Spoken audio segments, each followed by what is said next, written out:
Willow Church, it's so good to be with you. It is just so hard for me to believe that Christmas is a week away and that Christmas Eve services are coming this Sunday. I do not know where the time goes. Advent seems to go faster every year. I do want to take a moment and thank Pastor Jen for the amazing job she did last Monday with the Take 5. She is an enormous blessing in our church. She has a heart for Jesus, and it just is evident in everything she does.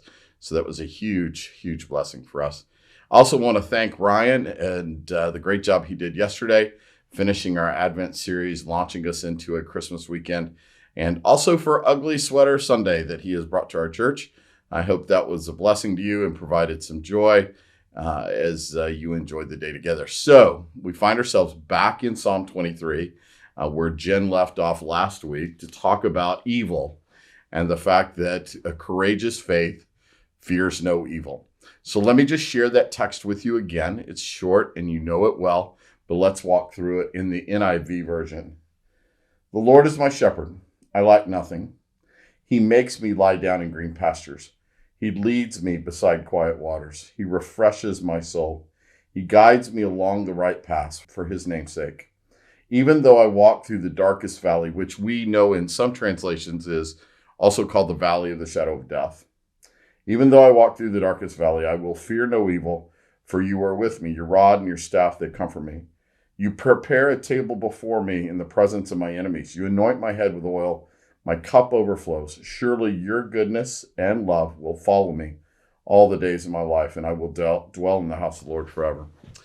This is a well-known text. The translation change between darkest valley and valley of the shadow of death is probably what allows this text to mostly be used in funerals and times of grief and sorrow. And yet it's 2 verses of anticipated darkness, and the rest of it is reminders of Jesus' presence in our life. So let me share a story with you. A number of years ago, I had a chance, several chances, in fact, to go to Belize. And the very first trip I go to Belize, we are there and we're getting the overview.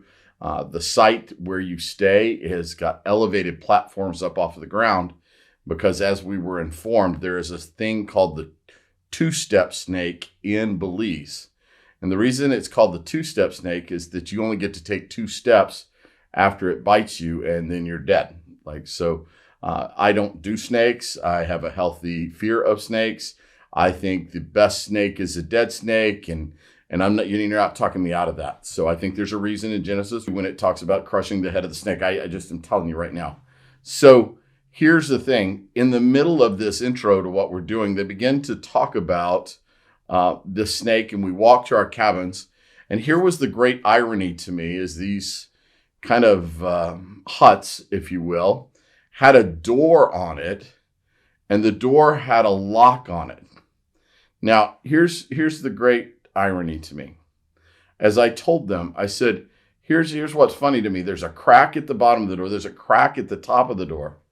I said, nothing that will walk through that door on 2 feet frightens me in any way. I am a big boy who loves a good scrap.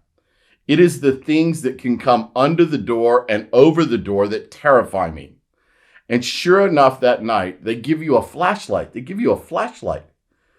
And so when you get up and go to the bathroom in the middle of the night, you can shine your way. Well, I discovered it so that you can see the ants on the floor that are all over the room, right? So there's a mosquito net. Anyway, the bottom line is this, is that we all have these things in life that cause us fear. Some of it's rational, some of it's irrational. But here's what the scripture is trying to tell us.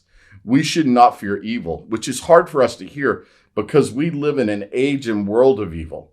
I could sit here for the total Take 5 time and just list evil after evil after evil after evil that's in our community, that's in our world, that's in our country, that's everywhere. Evil is present in this world, and yet Scripture reminds us that we do not have to fear evil.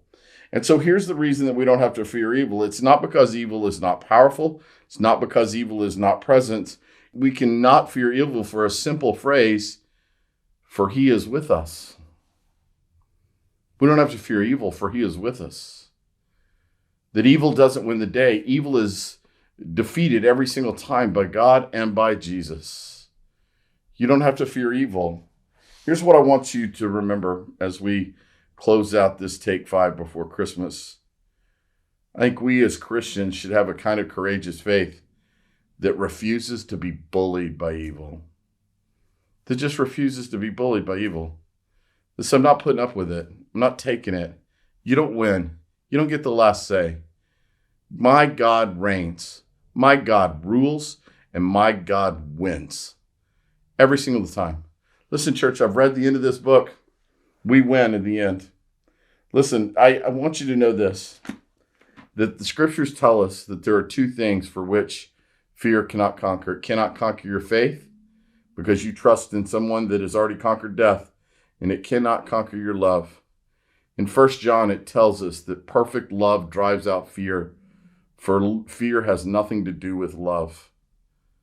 Church, I'm telling you right now, we know a great love that came down from heaven at Christmas time and then climbs on a cross 33 years later to die for us. How much more love do you need than that? So you want to fight evil in this world? Fight it with faith and love. Those are the only two things evil can never conquer. It's never had an explanation for the fact that so many people will follow Jesus by faith. It's never had an explanation for why so much love came from heaven for us, even while we were sinners. And then that love in us is poured out in our community.